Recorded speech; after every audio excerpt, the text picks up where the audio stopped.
আসসালামু আলাইকুম। আমি ডক্টর মুস্তাফা মাহফুজা পারভীন মনি, শিশু সার্জারি কনসালটেন্ট। বর্তমানে নিয়মিত রোগী দেখছি জাপান বাংলাদেশ ফ্রেন্ডশিপ হসপিটালে শনি, সোম এবং বুধবার সকাল 11টা থেকে দুপুর 1টা পর্যন্ত। আজকে আমি কথা বলবো বাচ্চাদের একটা সমস্যা যেটা খুব কমন আমরা পেয়ে থাকি, সেটা হচ্ছে ইনগুইনাল হার্নিয়া। ইনগুইনাল হার্নিয়া কি জিনিস? ইনগুইনাল হার্নিয়া একটি অসুখ যেটা একটা জন্মগত ত্রুটি। আসলে এই রোগটা কেন হয়?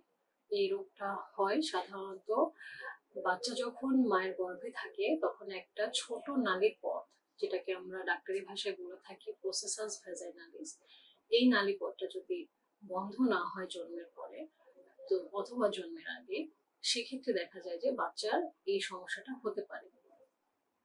এই সমস্যাটা কি হয়? এই সমস্যাটাতে যা হয় সেটা হচ্ছে বাচ্চার কুঁচকি বা তলপেটের দুর্বল জায়গা অথবা খোলা জায়গা দিয়ে অন্ত্র নালী, যেটাকে আমরা বলে থাকি, বা পেটের নালী, সেটা বের হয়ে আসে। বের হয়ে আসার কারণে দেখা যায় যে কুঁচকির কাছে অথবা অন্ডকোষের আশেপাশে জায়গাটা ফোলা থাকে অথবা গুটির মতো দেখা যায়। এই অসুখটা কি শুধুমাত্র ছেলে বাবুদের ক্ষেত্রেই হয়? না, এটা যেমন ছেলে বাবুদের ক্ষেত্রে হতে পারে তেমনি মেয়ে বাবুদের ক্ষেত্রে হতে পারে। তবে তুলনামূলকভাবে দেখা যায় যে ইনগুইনাল হার্নিয়া হয়ে থাকে ছেলে বাবুদের বেশি। প্রতি 20 জন ছেলে বাবুদের মধ্যে একজন বাবু এই রোগে আক্রান্ত হতে পারে। সাধারণত এই রোগটি কুঁচকির এক পাশেই বেশি হয়ে থাকে, তবে দেখা যায় যে 10% ক্ষেত্রে দুপাশেই এই রোগটি হতে পারে। এই রোগ হলে আপনার করণীয় কি, বা বাবা মা হিসাবে করণীয় কি? এই রোগটি হলে যেটা করতে হবে, সাথে সাথে আপনাকে একজন শিশু সার্জনের কাছে যোগাযোগ করতে হবে।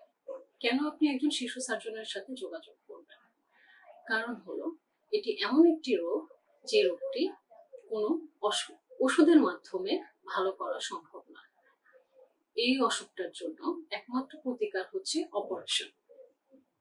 অপারেশন সাধারণত দুইভাবে করা হয়। ল্যাপারোস্কোপিক সার্জারিও করা যেতে পারে, ওপেন ভাবেও এই অপারেশনটা করা হয়। সাধারণত আমরা যা করি সেটা হলো হার্নিয়ার যে থলিটা সেটা আমরা কেটে বেঁধে দিই, যার ফলে পরবর্তীতে এই ফোলা ভাবটা বা গুটিটা আর তৈরি হয় না। এবং এই অপারেশনটি খুবই সাধারণ একটি অপারেশন এবং নিরাপদ অপারেশন।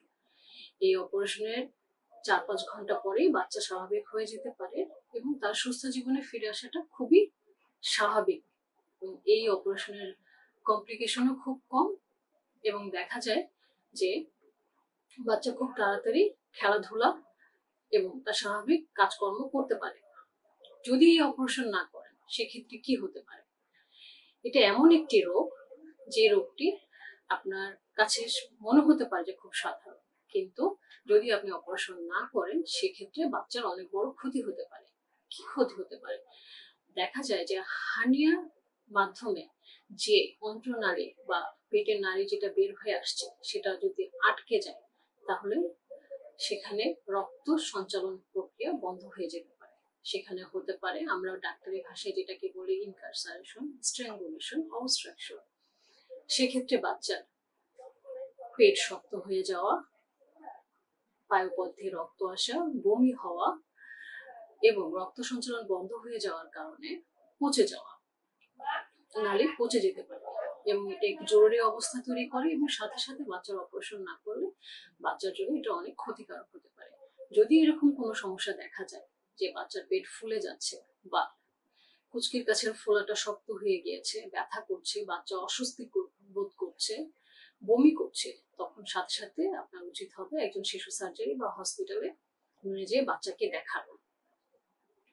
সাধারণত আমরা কি দেখে বুঝি যে বাচ্চার এই সমস্যাটা হয়েছে? সাধারণত দেখা যায় যে বাচ্চার কুচকির জায়গাটা ফোলা থাকে বা গুটির মতো হয়, যেটা আমি আগেও বলেছি, এবং এই ফোলাটা মাঝে মাঝে বড় হয়। কখন বড় হয়? খেলার সময় বা পেটে চাপ পড়লে বা কাশি দিলে। এবং বাচ্চা যখন শুয়ে থাকে তখন দেখা যায় যে ফোলাটা কমে যায়। এই সমস্যাটা যদি দেখা দেয় তাহলে আপনার উচিত হবে সাথে সাথে একজন শিশু সার্জারি যারা আছেন তাদের সাথে যোগাযোগ করা এবং যথাযথ পদক্ষেপ নেওয়া। ধন্যবাদ।